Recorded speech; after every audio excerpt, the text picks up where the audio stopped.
Quick side note. I made this script on the 29th of May. I'll prove it. Just go say, there you go. Here you go, MK Aftermath story review. And if we look at the date and time now, it's the 7th of June. So I'm a terrible human being.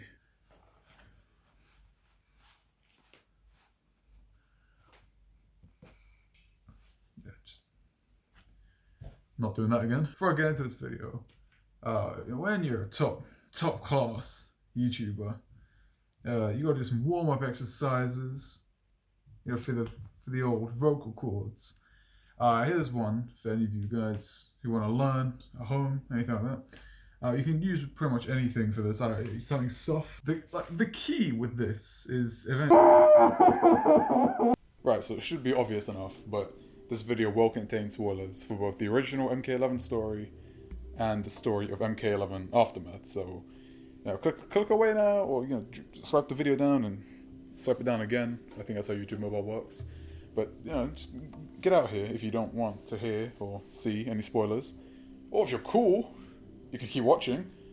That's also an option. So MK11 Aftermath was released about a week and a half ago, and it was released on the 26th of May 2020, and it came with a brand new story expansion, one that follows the events right after Liu Kang defeats Kronika. So essentially showing the aftermath of the battle between Earthrealm and Outworld against the Netherrealm. So I'm going to give you a quick rundown of the story of Aftermath, which is real quick. So Liu Kang defeats Kronika and becomes the Keeper of Time, ready to restart history alongside Raiden. Out of nowhere, a portal opens up and out come three mysterious silhouettes. These are quickly shown to be Shang, the Motoken warrior Nightwolf, and Raiden's baby brother, Fujin, who is the cooler of the two siblings. The three reveal themselves that they were trapped in a space known as the Void by Geras and Kronika and Frost and Sector and, all them lot. Not Sector, but, they were trapped in an area called the Void, which no one has ever escaped. But ever since Liu Kang defeated Kronika, the Void was destroyed, or something, I don't know. Shang Tsung reveals to Liu Kang that since he destroyed the crown, he can't restart history with it. The crown that they spent like an entire chapter trying to get with Jackie and Jax. So Shang Tsung proposes that Liu Kang sends him back in time to retrieve the crown, bring it back to Liu Kang, and then restart history. And they can do this because they're staying in the same timeline and they're sending him not too far back into the past or something. I don't know.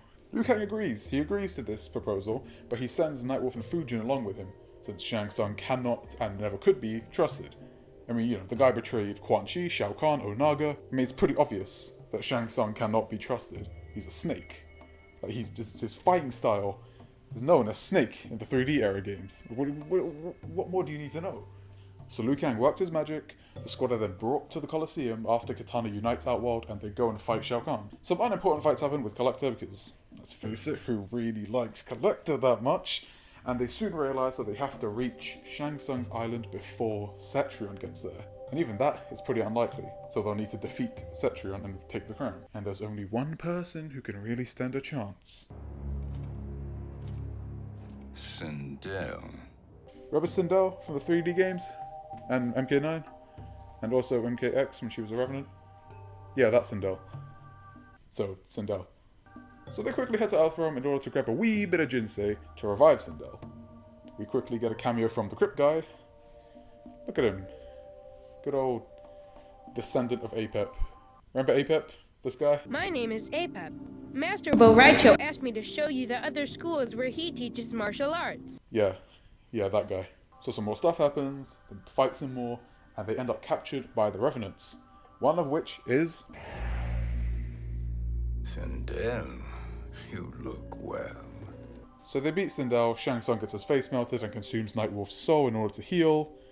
The Revenant, not the real Nightwolf, that would really mess everything up. So the squad then sticks Sindel in the good old Amazon Prime box and look for Shiva in order to provide protection. Because since Shiva was bound by blood to protect Sindel in both life and death, she couldn't refuse. Shang Tsung, you've done it again, you little weasel, you snake, you weasel, I don't know, a weasel snake? Got him! So the new crew head out to the Soul Chamber and they're interrupted by Eren Black and Baraka. And they duke it out, a good old game of fisticuffs, and they keep on moving. And then eventually Jade interrupts, and then you get the drill by now. They fight. So Shang Tsung and Fujin then revive Sindel. Kitana sees her mother alive again for the past years. And when I say alive, I mean alive, not alive. You know what I mean? You know what I mean. Kitana, though, is hesitant to trust Sindel immediately, but she warms up in like 17 seconds, so I guess she's fine with it. So now we have a new squad. A new squad. So the new squad head out to Shang Tsung's island, and they fight and recruit Jax onto their side and grab the crown. And this recruitment is one of the best parts about Fujin's character, but we'll get to that later. Cetrion appears, and more fisticuffs ensue. Sindel manages to fatally wound Cetrion before she flees. And you got, young Jax and Jackie Briggs, and they find the new crew. They head to the Shirarayu Fire Gardens. At this point, the timeline has changed for good, since Cetrion doesn't have the crown. So the timeline has completely changed. So a very similar situation to the original timeline plays out, where Raiden is slowly being consumed by Shinnok's amulet, and is eventually given a reality check, though this time by Fujin. Fujin gives him a good old beating. Seriously, he takes out the bell and just, again, like the original timeline, Kronika pauses time here and reveals that Shang Tsung is the one who designed the crown. Though nothing really happens immediately, as the combined forces of our newfound trio manage to force Kronika to retreat back to the Hourglass, and they set off to the Sea of Blood to wrap things up, like how the original timeline ended. Meanwhile, Sindel's on the next holographic telephone thing with Shang Tsung, where we learn that Sindel isn't who we think she is, and she's indeed planning a coup with Shang Tsung against Kitana, as well as defeating Kronika. So Sindel's planning on betraying Kitana. Now wait, hang on, just needs a little. There we go. And then, to top it all off, we soon learn that Shao Kahn isn't actually dead, and Kitana only blinded him and left him for the Shokan to finish him off. Sindel then rescues him and plans to restore his eyes as well as his strength and his health in the Soul Chamber. Shiva then intervenes, but Sindel makes quick work of her and recruits the Shokan in order to serve her during her coup against the forces of light. Now, the initial attack on the Nether Realm doesn't go exactly according to plan, since the Shokan betray them and attack the special forces, leaving Sindel and Shao Kahn to defeat the Cage family. They then take a ship and attack Kitana's forces, defeating each and every single one of them, including my boy. Yes, I'm aware I've already made that joke, but it will never get old to me. Some stuff happens, Kotal Kahn dies, and quickly after, what remains of the forces of light begin the attack. Raiden meets Liu Kang's Revenant, and it looks like Fire God Liu Kang is going to be born again in this timeline. That is until we get a nice slow-mo shot of Liu Kang's legs breaking. I don't think I'm going to show that. And it turns out Shao Kahn's been having the time of his life by smashing young Liu Kang's legs in. And remember, any permanent damage done on the past version of somebody affects the present version. Now the next scene is Raiden pretty much just abandoning Liu Kang's Revenant. Raiden then meeting Fujin giving the crown to Raiden. But no! It's actually Shang Tsung in disguise! What? This is crazy! Shang Tsung then sticks on that crown, regains his youth, looks like Cary Tagawa from the movies, proceeds to wipe the floor with Nightwolf, Raiden and Fujin, absorbs their souls, but keeps Raiden and Fujin alive. Since they're immortal, he can siphon their powers for eternity, because Shang Tsung's smart like that. Now Shao Kahn, Sindel and Shang Tsung then meet up, move towards the Hourglass, only for Shang Tsung to do what he does best, and betray them! Did anybody see that coming? So he absorbs their souls, and just, since they're not immortal, just kills them. So now with the souls of many warriors and the crown itself on his head, he is arguably more powerful than Kronika, and proves it too, by killing her. Yep, Shang Tsung. He holds the power of the crown and the power to manipulate time. But wait! There's more! Fire God Liu Kang appears from a portal and explains that he never trusted Shang Tsung from the start, and that the only way to successfully obtain the crown was to send Shang Tsung back and then take it from Shang Tsung. So the final battle commences, a fight between Liu Kang and Shang Tsung, a repeat of the first Mortal Kombat tournament. Isn't that sick? But this time, you get to choose the outcome. You, the player, can make the decision of good or evil. Should you choose Shang Tsung's route, you're shown exactly what he would do with omnipotent power, where he absorbs Fire God Liu Kang's soul, I'm guessing kills him, just makes himself big and commands the gods to do his bidding, conquering the realms, with Earthrealm, Netherrealm and Outworld already being conquered, with Sado, or the Order Realm, and Chaos Realm coming next. However, if you go for the probably more canonical Liu Kang ending, you're going to be shown what he would do in his new era, which is going to please a lot more of the serious MK fans, as we see monks training at the Wuxi Academy, and one solemn monk carving something out of jade in the background. And more diligent fans will recognize that this is the jade statue that Kang Jin tried to steal from Radiant Sky Temple in MKX. Fire God Liu Kang appears and reveals that this monk is indeed the Great Kung Lao. The Great Kung Lao from the very beginning of the Mortal Kombat chronology. Liu Kang chooses him as Earthrealm's champion to fight at Shang Tsung's tournament, and it is implied that he will be training Kung Lao in order to prepare him for what lies ahead, changing the MK timeline once more.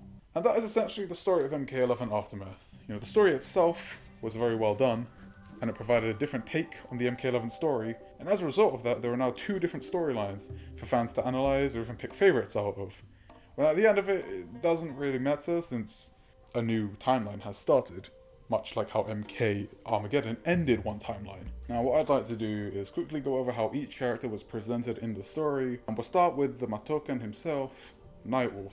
Now, Nightwolf's character was always super cool to me, ever since Mortal Kombat Deception.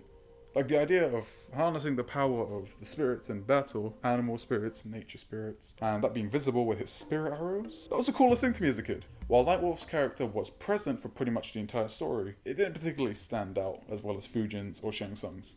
Aside from the instances leading up to his fights, as well as what happens after his fights. And I will say, it was an amazing callback in this scene where Nightwolf was in the exact same situation as he was in MK9 against Sindel, as he recites the same incantation which led to his demise in MK9, only this time he was actually saved by Sindel. So, yeah, another very nice callback for diligent fans. And next chapter, we play as Shiva, the Queen of the Shogun. And I was honestly not too fond of Shiva previously, from her designs leading up to MK9. And yes, I was very shallow in those days, and I focused on how cool and swanky someone looked. But Shiva's character and redesign in MK11 tells a completely different story.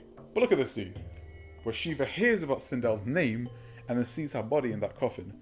Like the actual emotion that we get from Shiva here, it's much more than we got in any of the previous games. Shiva plays similarly to Goro in MKX, but at the same time focuses more on close-up combat with a range of different command grabs to finish off or even extend combos. And next up we have my personal pick of the bunch, and I'm pretty sure everyone else's pick of the bunch, the character we were all excited for. Fujin. Fujin. Fujin. Fujin. Fujin. Fujin. Fujin. Fujin. Fujin. Fujin. Fujin. Fujin. Fujin. Fujin. Fujin. Fujin. Fujin. Fujin. Keep in mind, the last time we got to play as Fujin was in 2006. So we were expecting big things, and holy hot damn did we get big things. Fujin's character was absolutely spot on in the story. His calm and collected nature being ever present, even after finding out what Shang Tsung has done in the past. His godly voice echoing wherever he goes, emphasizing his power and his attitudes. Above all, his speech to Jax offering a new interpretation as to why the forces of light truly fight.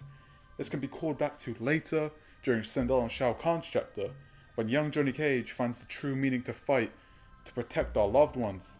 And it truly does break your heart when you have to put an immediate end to Johnny's endeavours. Fujin's character was extremely well executed, to the point where Raiden, a cult classic appearing in almost every single Mortal Kombat game, just seems like the lesser of the two brothers.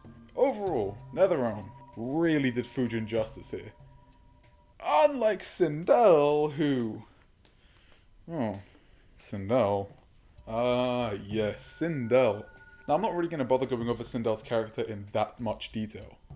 The main reason, obviously, being her retcon. Sindel's story was changed entirely from what we had thought from both the original timeline and everything leading up to MK11. If you want a good video regarding Sindel's retcon, I recommend this one by Buzzcrow Productions. Links in the description, because obviously you can't do annotations anymore. Now, Sindel's chapter was the least enjoyable in my opinion, in terms of story. Like, it's maybe due to personal preference, but it was really strange switching from the good guys' perspective to the baddies, that being Sindel and Shao Kahn. Although Sindel's gameplay was by far some of the most enjoyable in the Aftermath expansion, and kind of just got me back into playing different characters aside from Kung Lao, Liu Kang, and Erron Black. So it's a 50-50. And so we arrive at the last spot of the MK11 Aftermath train, Shang Tsung's chapter, and in the words of Infernal Omni, I was like, yeah! Shang Tsung's character was the focal point of the story, and they actually got him spot on, much like Fujin. His voice actor in MK11 was the same as he was in the 1995 movie, as well as Mortal Kombat Annihilation, Kari Hiroyuki Tagawa. His younger form was also based on Tagawa himself, which is a very nice touch. Shang Tsung was so devilishly manipulative and well prepared for every event that would have occurred, despite him saying, No one can predict what happens next. Not even me. almost every scene Shang Tsung was in had significance to the events of the plot, which is what it should be like. As while Fujin was the talking point of Aftermath, Shang Tsung was the protagonist, if you will, the main character. Scenes where Shang Tsung and Fujin would team up with the likes of Nightwolf and Raiden give off serious Mortal Kombat Deception vibes.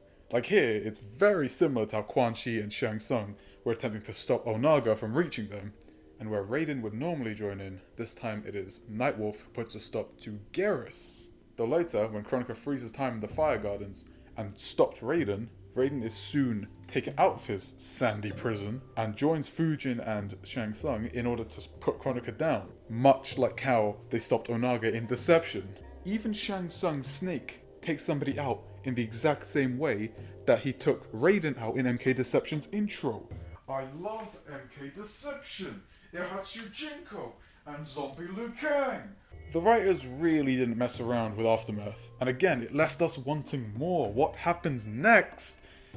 But that's a video for another time. MK11 Aftermath was almost like a different take on the story of MK11, where the DLC characters are included. Well, aside from the guests, because come on. How weird would it be if you just got to the end of time, defeated Kronika, and RoboCop pops out? The story expansion can introduce you to the characters from the first combat pack, and you'll be able to decide whether or not they're for you. Much like how I played Sindel and figured, hey, this character's pretty cool, maybe I shouldn't judge them off of what their retcon did to them. The endings are interesting and well thought out. However, I must say that, Shang Tsung's ending felt a bit more like a what-if scenario, rather than being remotely canonical. So yeah, it's obvious that Liu Kang's ending seems to be more likely to be canonical. Overall, the story was an extremely enjoyable experience. It was a good 5 hours, I think. Maybe I'm just bad.